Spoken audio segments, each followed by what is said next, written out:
Lone Star Community Radio presents the Lone Star Radio Hour. For the next hour, you will hear locally produced radio plays from different groups around Montgomery County. If you're interested in the Lone Star Radio Hour and you want us to run one of your programs that you produced, just contact us at lscrstudios at gmail.com. If you are interested in recording your own show here at the studio, you can just contact us. And we're also looking for sponsorships for this time slot. So, again, just contact us at lscrstudios at gmail.com. You can also visit the Lone Star Radio Hour online at irlonestar.com/LSRH. That's irlonestar.com/LSRH. For all the plays on on-demand format. The following radio play you're about to hear is produced by the Players Theater Company in Conroe, Texas. For more information on the Players, check them out online at www.owentheater.com/players. Live from Lone Star Internet Radio, located in the glittering arts and entertainment district of downtown Conroe, Texas, comes the Players Theater Company Old Time Radio Hour. This is Dennis Nelson, welcoming you back to the home of vintage radio drama at a special night and time. For this Valentine's Day, we're privileged to bring you the second of 2 episodes from the CBS anthology Academy Award.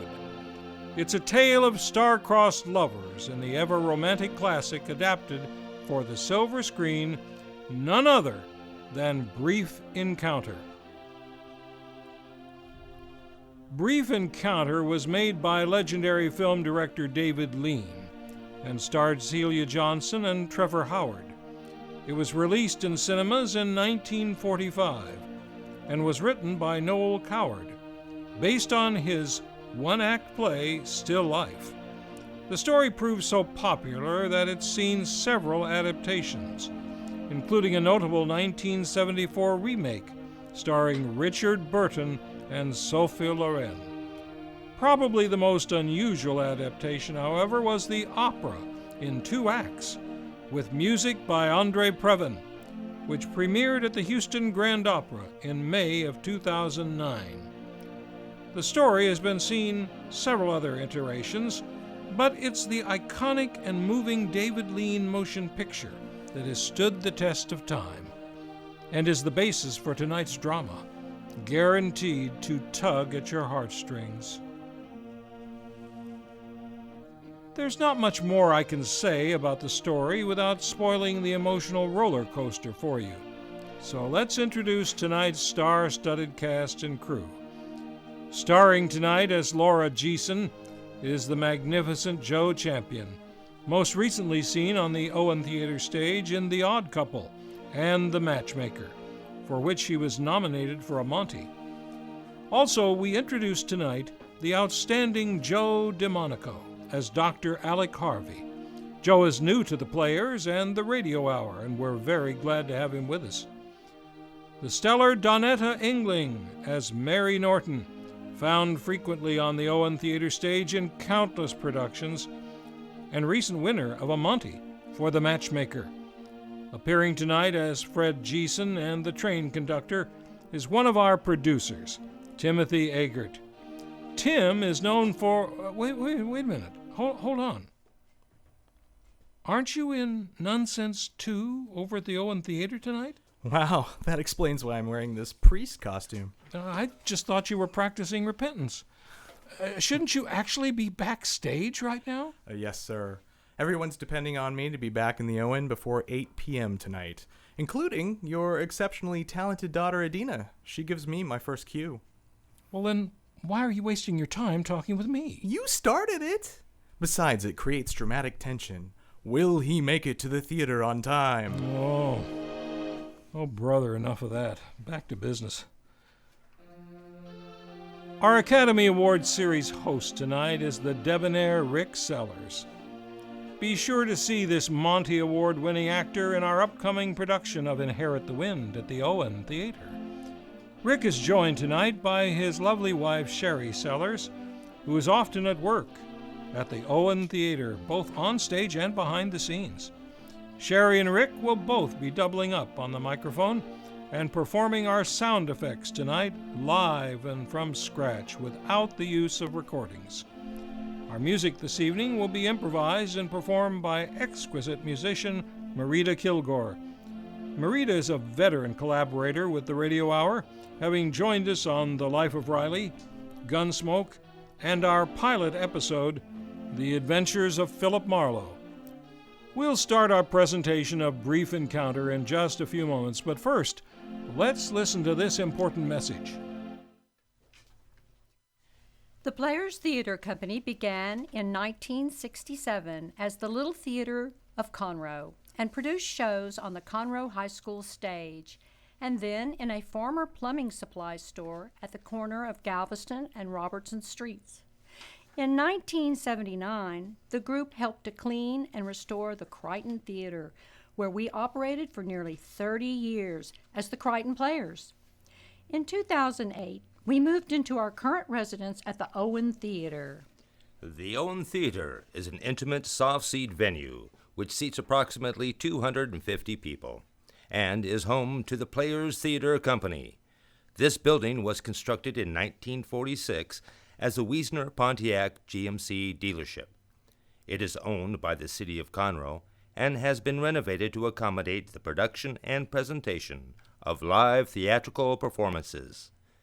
It is noted amongst the sparkling arts and entertainment district of downtown Conroe, where spectacular shows are performed to eager fans year-round, and where art galleries line the streets with creative offerings for collectors of every strata.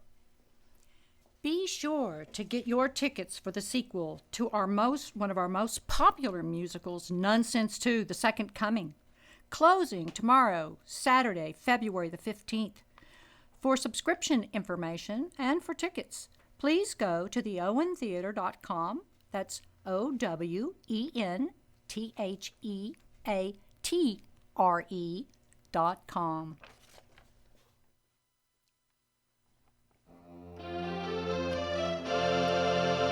And now, Academy Award. Academy Award brings you Hollywood's finest, the great picture plays, the great actors and actresses, techniques and skills chosen from the honor roll of those who have won or been nominated for the famous Golden Oscar of the Academy of Motion Picture Arts and Sciences. Tonight, we bring you Brief Encounter, the picture which, at the International Film Festival in Cannes, France, was voted as the best British motion picture shown. In Brief Encounter, you will hear Greer Garson, the talented Hollywood screen actress who has 6 times been nominated for, and in 1942, won the coveted Academy Award.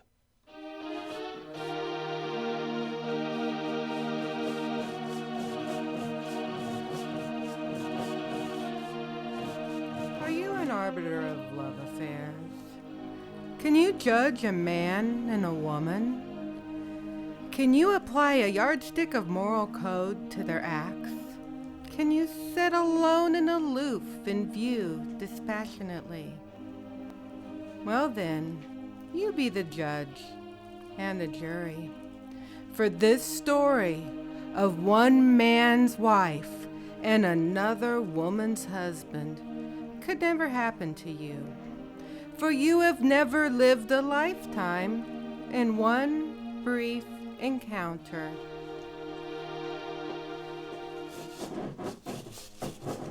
This is the story of Alec Harvey and Laura Jessen, and a life lived in the commuter section of a railway station.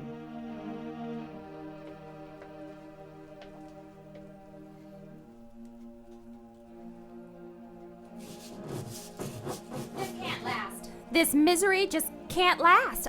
I must remember that and try to control myself.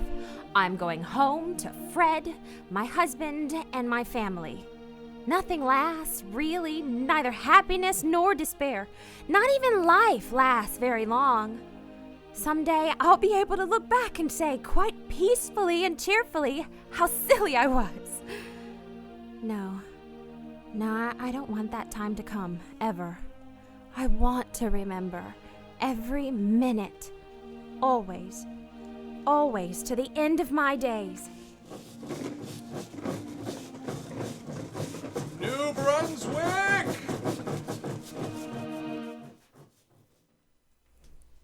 Fred, What's the matter, dear? nothing. It's nothing. Darling, what's wrong? Tell me, please. Really and truly, it's nothing. I'm just a little run down, that's all. I had a sort of a fainting spell at 30th Street Station. Would you like to go to bed? No, Fred, really, no. I'll sit here by the fire. All right, darling. Do you mind if I putter along with this crossword puzzle, then? Please, go ahead. Would you mind if I played some music? Turn on the wireless. Oh, do, by all means.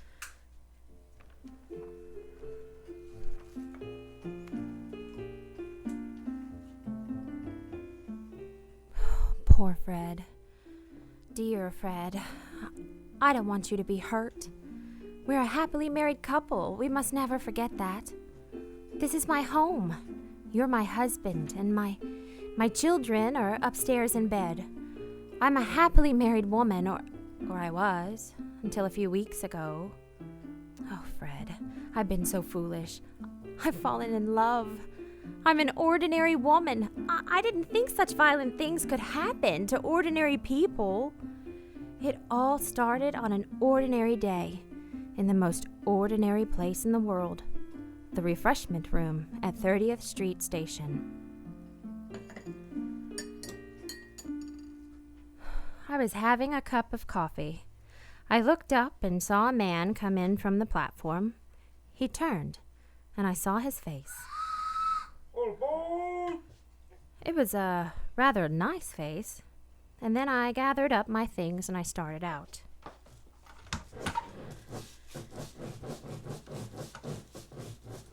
And then suddenly something got in my eye.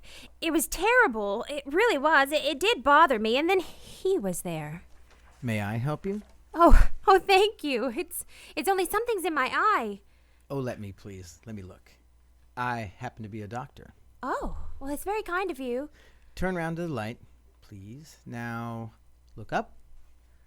Now look down. No, keep still.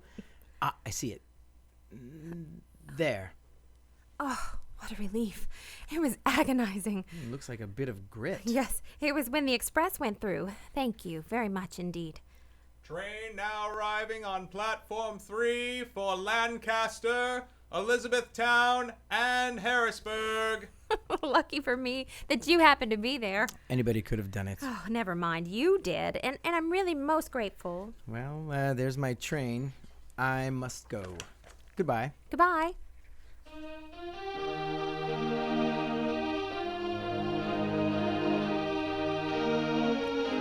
And that's how it all began.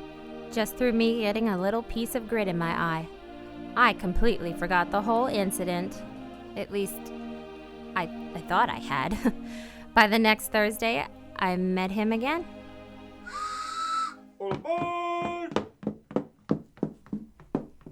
Oh, good morning. Oh, good morning. How's the eye? Oh, perfectly all right. How kind it was of you to take so much trouble. Oh, it's nothing at all. Looks like it's going to clear up. Yes, it's going to be nice. Well, I must be getting along to the hospital. Well, I must be getting along to the grocer's. What exciting lives we lead, don't we? Goodbye. Goodbye.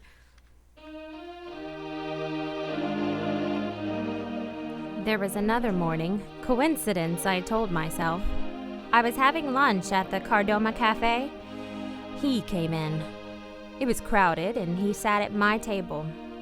I happened to say that I was going to the pictures, as usual, that afternoon, and he asked if he could go with me. It seemed so silly to say no, so he did. Get out of the way! Walking back to the station, he put his hand under my arm. I didn't notice it then, but I remember it now. What's she like, your wife? Madeline? Small, dark, rather delicate. Oh, how funny. I should have thought she'd have been fairer. And your husband? What's he like?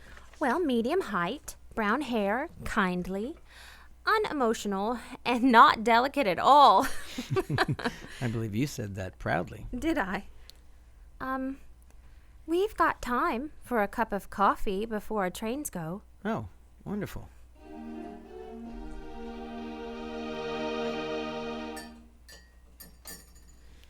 Is coffee bad for one? If this is a professional interview, my fee is $1.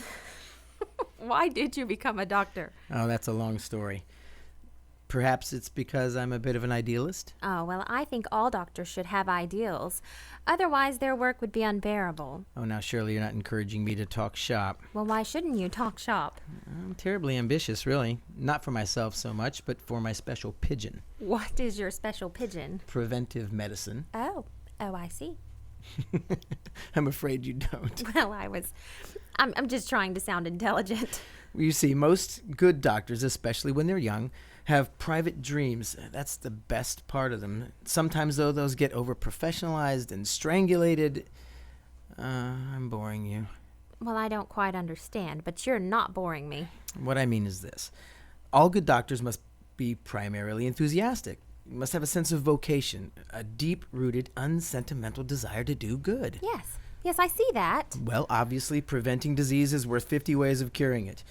It's concerned with living conditions and hygiene. For instance, my specialty is pneumoconiosis. Oh, dear. Don't be alarmed. It's really just simpler than it sounds. It's nothing but a slow process of fibrosis of the lung due to the inhalation of particles of dust. You suddenly look much younger. Do I? Almost like a little boy. What made you say that? I don't know. Yes, I do. Tell me. No, I couldn't really. You were saying something about inhaling dust. Yes, the inhalation of coal dust. That's one specific form of disease. It's called anthracosis. And what are the others? Calicosis, that comes from metal dust. Steelworks, you know. Yes, of course. Steelworks. And silicosis, that's stone dust. Gold mines. I see. Oh, there's your train. Yes. You mustn't miss it. No. What's the matter? Nothing. Nothing at all, really. Well, it's been very nice. I've enjoyed my afternoon enormously. I'm so glad. So have I. I apologize if I was boring you with these long medical terms. Oh, no, I feel dull and stupid, not being able to understand more. Shall I see you again? Your train is on the other platform, isn't it? You'll have to run. Shall I see you again? Well, yes, of course. Perhaps you'd come over to New Brunswick one Sunday. We'd be delighted to... Please. What is it? Next Thursday? Same time. No, I couldn't possibly. Please, I ask you most humbly. You'll miss your train. All right. Run! Goodbye. I'll be there. Perfect. I stood there, watching the red light of his train disappear. Something clutched at my heart, and a chill of fear passed around me.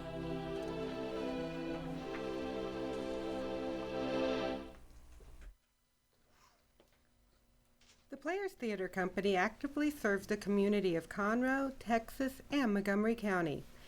Every season, your talented friends and neighbors bring you 7 amazing shows on our stage. And now, even more through the Players Theater Company Old Time Radio Hour. There is always something going on, and we're always on the lookout for new volunteers. Whether you're a seasoned professional or new to the theater, our doors are open to you. We invite you and your talent to help us serve the community. It's your effort and expertise that makes our shows as good as they are. If you're interested in acting, directing, dancing, props, makeup, lighting, being a host or a hostess, or any of the other exciting areas on or off stage, we want you to join the Players Theater Company. Go to our website and join today. We look forward to meeting you. Go to theplayerstc.com. That's theplayerstc.com. Join today.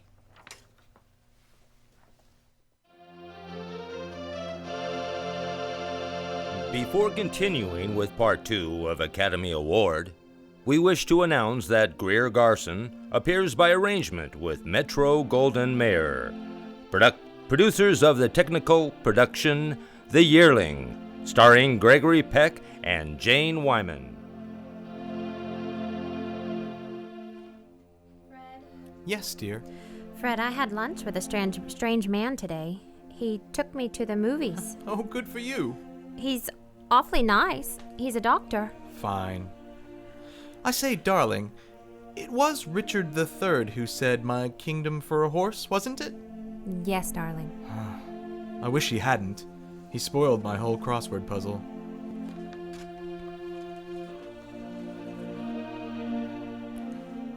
He was waiting early Thursday morning when I arrived.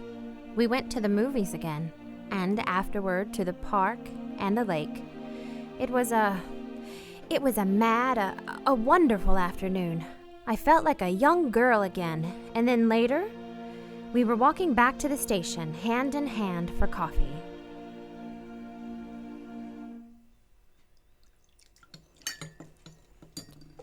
Milk and sugar. Thank you. You know what's happened, don't you? Yes, I do. I've fallen in love with you. Yes, I know. Tell me honestly, please. Tell me honestly what I believe is true. What do you believe? That it's the same with you? That you've fallen in love too? It sounds silly. Why? Well, I know you so little. It is true though, isn't it? Yes, it's true. Laura. No, Alec, please. Please, we must be sensible. Please help me to be sensible. We must forget we've said what we've said. Not yet. Not quite yet. But we must, don't you see? Listen, it's too late now to be as sensible as all that. It's too late to forget what we've said because we know. We both of us have known for a long time. How can you say that? I've only known you for 4 weeks. We only talked for the first time last Thursday. Last Thursday. Has it been that long a time for you since then? I mean, answer me. Truly? Yes. How often did you decide that you were never going to see me again? Several times a day. And so did I. Alec. I love you. I love your wide eyes, the way you smile, and your shyness, the way you laugh at my jokes. Please don't. I love you. I love you. I love you. And you love me too. It's no use pretending that it hasn't happened because it has. Yes, it has, but it must stop here. We're neither of us free to love each other. Too much in the way. There's still time if we control ourselves and behave like sensible human beings. There's still time There's no time at all. There's your train. Yes. Now I'll come over to the platform with you. Oh, Laura, No, Alec, not here. Someone will see. I love you so. Goodbye.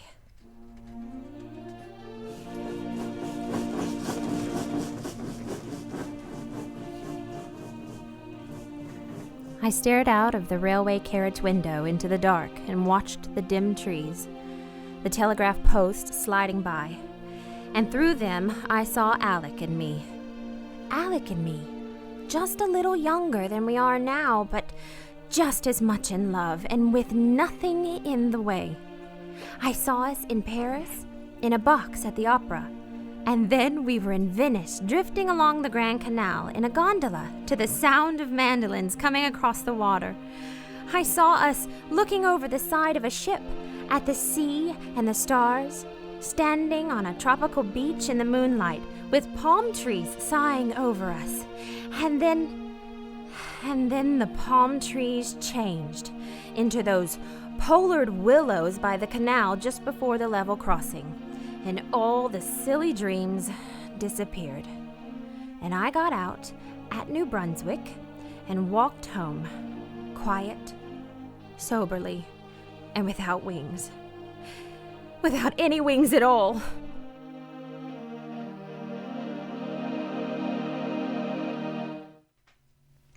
Are you looking for a unique way to promote your local business and support the arts at the same time? If your answer is yes, then you have a groundbreaking opportunity right now to tell the world about your business.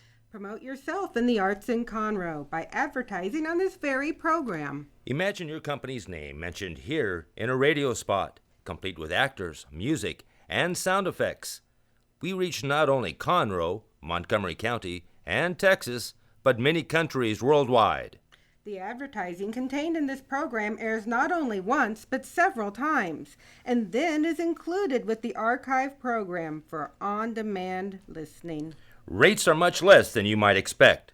So contact Dick Schisler, General Manager at Lone Star Internet Radio, for more details. Call today at 832-335-9646 or send an email to dick@irlonestar.com. Don't wait! Claim your radio spot and get the word out about your business today.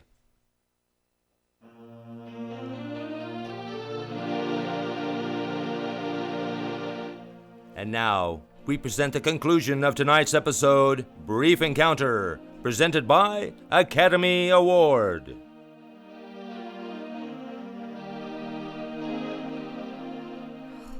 Fred, my dear, that week was misery.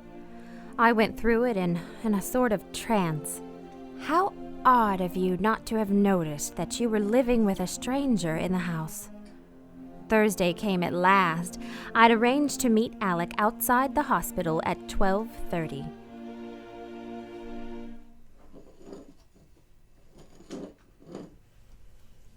Hello. Hello. I thought you wouldn't come. I've been thinking all week that you wouldn't come. I didn't mean to, really, but here I am.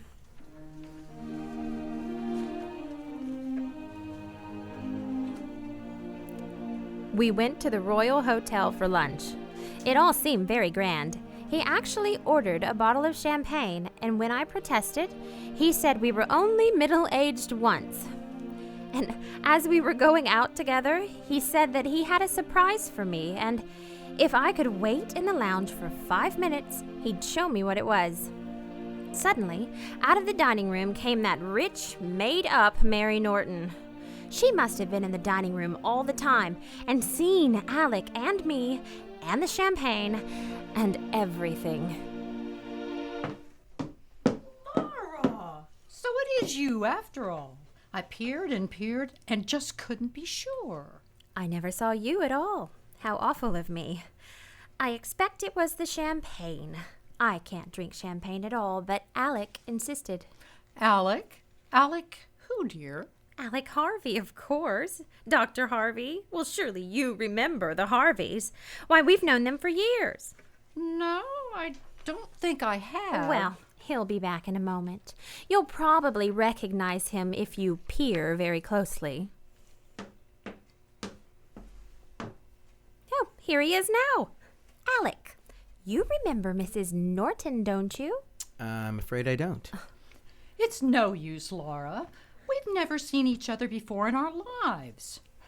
I'm sure we haven't. Oh, how absurd. Well, I made certain that he and Madeline were there when you dined with us just before Christmas last year.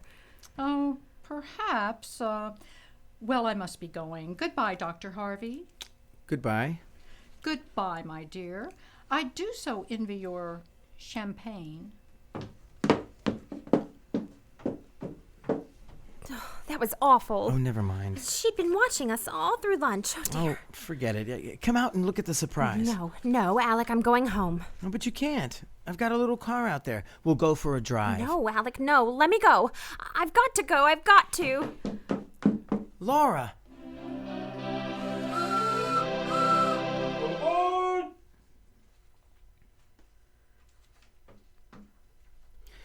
Darling, I've been looking for you everywhere. Please go away. Just go away. I've watched every train. I can't let you go like this. You must. It'll be better. Really, it will. Laura, could you really say goodbye and never see me again? Yes, if you'd help me.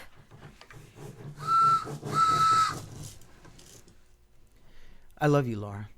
I shall always love you until the end of my life. I can't look at you now because I know something. I know that this is the beginning of the end. Not the end of my loving you, but the end of our being together. But not quite yet, darling. Not quite yet. No, darling, not quite yet. I know about the strain of our different lives, our lives apart from each other, and the feeling of guilt doing wrong is too strong, isn't it? Too great a price to pay for the happiness we'd have together. I know all this. It's the same for me, too. You can look at me now. I'll be all right. Let's be careful. Let's prepare ourselves. A sudden break now, however brave and admirable, would be too cruel. We can't do such violence to our hearts and minds. Very well. I'm going away, I see. but not quite yet. Please, not quite yet. I want you to promise me something. What is it? Promise me that however unhappy you are, however much you think things over, you'll meet me again next Thursday, Where? outside the hospital. 12:30? All right, I promise. Train for New Brunswick is now arriving on platform 3. You're not angry with me, are you? No, I'm not angry. I don't think I'm anything, really. I just feel tired. Forgive me? Forgive you for what? For everything. For meeting you in the first place. For taking that bit of grit out of your eye. For loving you. For bringing you so much misery. I'll forgive you if you'll forgive me. Thursday? Thursday?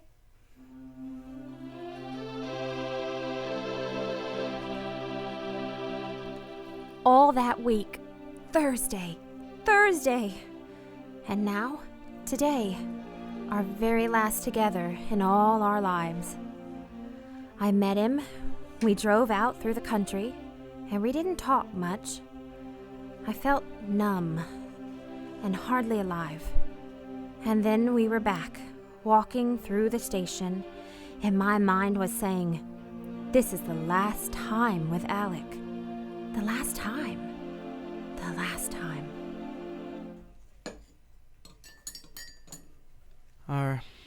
Are you all right, darling? Yes, I'm all right. I wish I could think of something to say. Oh, it doesn't matter. Not anything. I mean... I'll miss my train and wait to see you into yours. No, please don't. I'll come over to your platform with you. I'd rather. All right. Do you think we shall ever see each other again? I don't know. Not for years, anyhow. I'm going to South Africa. Oh, funny. Your children will be all grown up. Mine too. I wonder if they'll ever meet and know each other. Couldn't I write you just once in a while? No, Alec, please. You know we promised. All right, dear. I love you so terribly. I love you with all my heart and soul. I want to die. If only I could die. If you die, you'd forget me. I want to be remembered. We still have a few minutes. Why, Laura, what a lovely surprise, my dear. Oh, I've been shopping till I'm dropping. My feet are nearly falling off. My throat is parched. Mary, you remember Dr. Harvey? Oh, yes, of course. How do you do? There's your train. Yes, I know. Aren't you coming with us? No. I go in the opposite direction. My practice is in Elizabethtown. Oh, I see. I'm a general practitioner at the moment. Dr. Harvey's going to Africa next week. Oh, how thrilling. Train now arriving on platform 4. The 534 for Lancaster, Elizabethtown, and Harrisburg. I must go. Yes, you must go. Goodbye.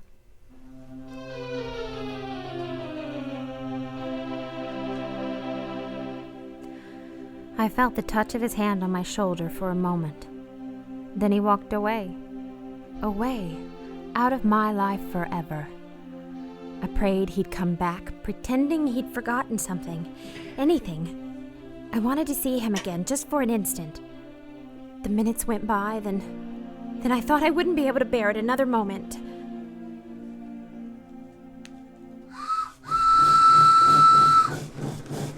I thought all I had to do was to walk in front of the train and keep my eyes up. I meant to do it, Fred. I really meant to. I stood there trembling right on the edge. But I turned and went back to where Mary was finishing her coffee. And then I nearly fainted. Laura, Yes, Fred dear? whatever your dream was, it wasn't a very happy one, was it? No, Is there anything I can do to help? you always help. You've been a long time away. Thank you for coming back to me. Oh, Fred. Oh, Fred.